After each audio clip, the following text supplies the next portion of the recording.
Shalom Bapak Ibu Saudara yang terkasih dalam Tuhan Yesus Kristus. Kiranya kasih karunia dan damai sejahtera dari Allah Bapa kita dan Tuhan Yesus Kristus ada pada saudara sekalian. Amin. Mari kita satukan hati kita di dalam doa. Kita berdoa. Ya Tuhan, pada saat ini kami datang kepadamu dengan hati yang rindu untuk dikuatkan oleh firman-Mu. Mari Tuhan, tolonglah supaya kami bisa mendengar, menanamkan firman-Mu untuk kami lakukan dalam kehidupan sehari-hari kami. Kami percaya Roh Kudus-Mu menuntun dan menolong kami. Dalam nama Yesus kami berdoa. Amin. Bapak Ibu Saudara yang dikasihi Tuhan, bacaan kita pada saat ini dari 2 Tesalonika pasal 3 ayat 1 dan 2. 2 Tesalonika pasal 3 ayat 1 dan 2 yang demikian firman Tuhan. Selanjutnya saudara-saudara berdoalah untuk kami, supaya firman Tuhan beroleh kemajuan dan dimuliakan, sama seperti yang telah terjadi di antara kamu, dan supaya kami terlepas dari para pengacau dan orang-orang jahat, sebab bukan semua orang beroleh iman. Demikianlah firman Tuhan. Judul perenungan kita pada saat ini adalah doa yang menguatkan pelayanan. Bapak Ibu Saudara, pernahkah panjenengan sadar kalau pelayanan dan pemberitaan firman Tuhan itu selalu berhadapan dengan yang namanya tantangan?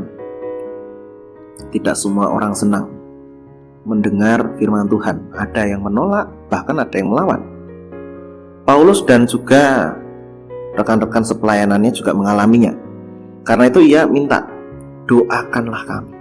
Ternyata sehebat apapun seorang rasul, ia tetap butuh doa dari jemaat. Doa umat beriman adalah kekuatan yang besar bagi kemajuan firman Tuhan. Paulus tahu keberhasilan pelayanan bukan hanya karena kepintaran manusia, tapi karena kuasa Allah yang bekerja lewat doa umatnya. Firman Tuhan itu hidup, tapi untuk beroleh kemajuan. Doa menjadi saluran dukungan rohani. Doa juga menjadi benteng supaya para pelayan Tuhan terlepas dari pengacau dan orang-orang yang jahat. Secara teologis, ini menekankan bahwa pelayanan adalah kerjasama para pelayan dan juga Tuhan serta jemaat. Bertiga, itu ya, tiga pihak, para pelayan, jemaat, dan Tuhan. Maka kita seringkali kemudian disebut sebagai rekan sepelayanan ya. Jemaat yang ikut berdoa ambil bagian dalam pergerakan Injil. Kalau kita tarik dalam kehidupan sekarang ya, para majelis yang di dalamnya ada penatua, diaken, pendeta, guru sekolah minggu, pemusik gereja, pengurus komisi, para pengurus kelompok pendadaran ya, semuanya butuh didoakan. Pelayanan tanpa doa itu seperti prajurit tanpa bekal. Kalau di keluarga ya orang tua berdoa untuk anak-anaknya, anak-anak berdoa untuk orang tuanya. Itu membuat kehidupan rohani jadi makin kuat, bentengnya jadi makin kokoh. Jadi doa itu bukan hanya hal sepele.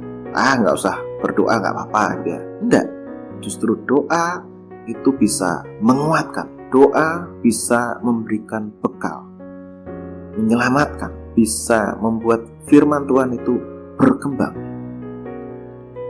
Ibu bapak saudari-saudara yang terkasih dalam Tuhan Yesus Kristus, Tuhan memberi kita kesempatan bukan hanya menjadi penonton dalam pelayanan, tapi juga kita bisa aktif dalam pelayanan lewat doa. Tidak ada doa yang sia-sia di hadapan Tuhan. Maka pertanyaannya, sudahkah Bapak Ibu Saudara mendoakan para aktivis-aktivis gereja, para pengurus kelompok pendadaran, para pengurus komisi, para majelis? Maka mari, kalau yang sudah mendoakan ya, ini menjadi peneguhan untuk terus didoakan. Kalau yang belum mendoakan, monggo kita mulai hari ini mendoakan supaya apa? Supaya pelayanan Tuhan, pelayanan di ladang Tuhan ini semakin bertumbuh dan berkembang, iman semakin dikuatkan. Dan segala tantangan bisa dihadapi, dilewati, dan bisa menjadi pelayanan-pelayanan itu bisa menjadi berkat. Doa bukan hanya urusan segelintir orang, tapi adalah urusan kita bersama. Nah, jadi mari kita ambil bagian, saling mendoakan satu dengan yang lain, dan jangan meremehkan kekuatan doa. Karena lewat doa, firman Tuhan beroleh kemajuan, nama Tuhan semakin dipermuliakan. Amin. Kita satu dalam doa. Ya Tuhan, kami bersyukur karena Tuhan mengingatkan kami tentang pentingnya berdoa bagi pelayanan. Tolong kami Tuhan untuk kami setia mendoakan para pelayan-Mu supaya firman-Mu beroleh kemajuan, Engkau dimuliakan, dan segala pelayanan pemberitaan firman menjadi berkat. Jadikan kami sebagai orang-orang yang menopang lewat doa. Dalam nama Yesus kami berdoa. Amin. Kiranya kasih karunia dan damai sejahtera dari Tuhan Yesus Kristus, kasih dari Allah Bapa serta persekutuan dengan Roh Kudus menyertai saudara sekalian. Amin.